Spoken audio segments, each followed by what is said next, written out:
Assalamualaikum warahmatullahi wabarakatuh. Halo Ananda semua, bertemu lagi dengan Ibu pada pembelajaran kimia. Pada kali ini kita belajar mengenai teori asam basa. Nah, sebelum memulai pembelajaran, alangkah lebih baiknya kita membaca doa terlebih dahulu. Berdoa dimulai.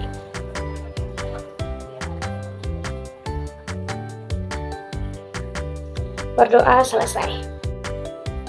Ibu akan memberikan beberapa pertanyaan kepada Ananda semua. Bagi yang dapat menjawab dengan tepat, maka akan diberikan nilai plus pada pembelajaran hari ini. Berikut pertanyaannya. Pada pembelajaran kita pada hari ini menggunakan sintak dengan modal pembelajaran Guided Discovery Learning. Dapat Ananda lihat pada layar. Adapun tujuan pembelajaran kita pada hari ini yaitu peserta didik dapat menjelaskan teori asam dan basa dengan tepat. Yang kedua, peserta didik dapat mengetahui asam dan basa dalam kehidupan sehari-hari. Nah, adapun manfaat kita mempelajari asam dan basa ini, yang mana kita dapat mengetahui makanan dan minuman apa saja yang terasa asam dan basa, dan juga apa saja manfaat-manfaat bagi kesehatan kita.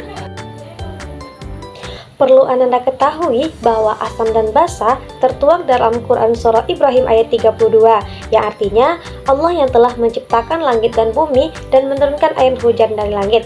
Kemudian dengan air hujan itu dia mengeluarkan berbagai buah-buahan sebagai rezeki untukmu. Nah, dari ayat tadi kita mengetahui bahwa air laut rasanya asin dan pahit. Air laut kemudian menjadi air hujan yang turun ke bumi. Nah, air hujan ini bersifat asam, kemudian mengalir menjadi sungai. Dalam kehidupan sehari-hari kita sering berinteraksi dengan asam dan basa. Coba Anda perhatikan, apakah Anda sering memakan bakso? Dan apakah gambar yang di samping ini? Berdasarkan gambar, apa yang Ananda pikirkan dari kedua gambar tersebut?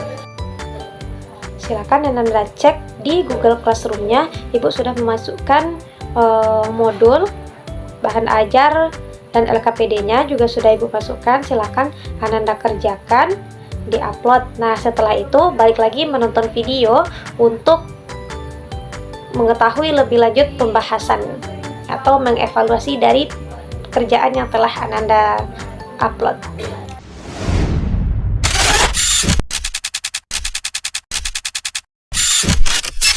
Nah, pada teori pertama yaitu teori Arrhenius. Teori Arrhenius berdasarkan pada reaksi senyawa jika dilarutkan di dalam air. Nah, teori Arrhenius ini hanya menggunakan pelarut air saja. Teori Arrhenius menyatakan bahwa apabila suatu zat jika dilarutkan di dalam air akan menghasilkan ion H+. Nah, ion H+ ini yang menandakan bahwa suatu zat tersebut bersifat asam. Nah, sedangkan jika suatu zat dilarutkan di dalam air dan menghasilkan OH-, maka zat ini bersifat basa. Adapun contoh pada teori Arrhenius yaitu jika kita melarutkan asam klorida di dalam air akan terurai menjadi H+ dan Cl-. H+ menandakan bahwa asam klorida bersifat asam.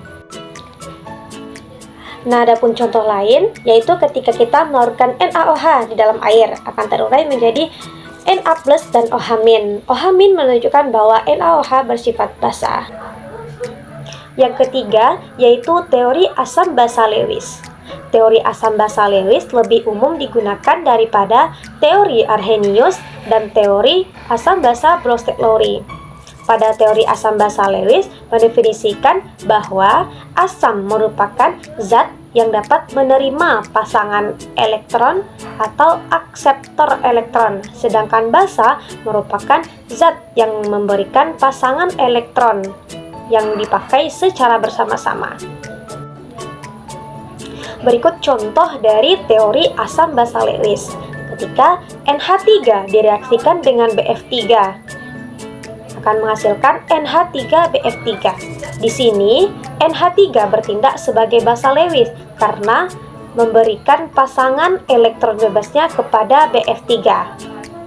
BF3 bertindak sebagai asam Lewis karena menerima pasangan elektron bebas dari NH3, sehingga terbentuklah ikatan baru, yaitu ikatan kovalen koordinasi. Nah, setelah selesai mendengarkan penjelasan dari Ibu tadi, maka silakan Ananda kerjakan post-test yang sudah Ibu berikan. Baik, sampai di sini saja pertemuan kita pada hari ini. Semoga Ananda dapat memahami semua penjelasan yang telah Ibu berikan. Marilah kita tutup dengan mengucapkan hamdalah, alhamdulillahirabbil alamin. Ibu akhiri, wassalamualaikum warahmatullahi wabarakatuh. Sampai jumpa di minggu depan.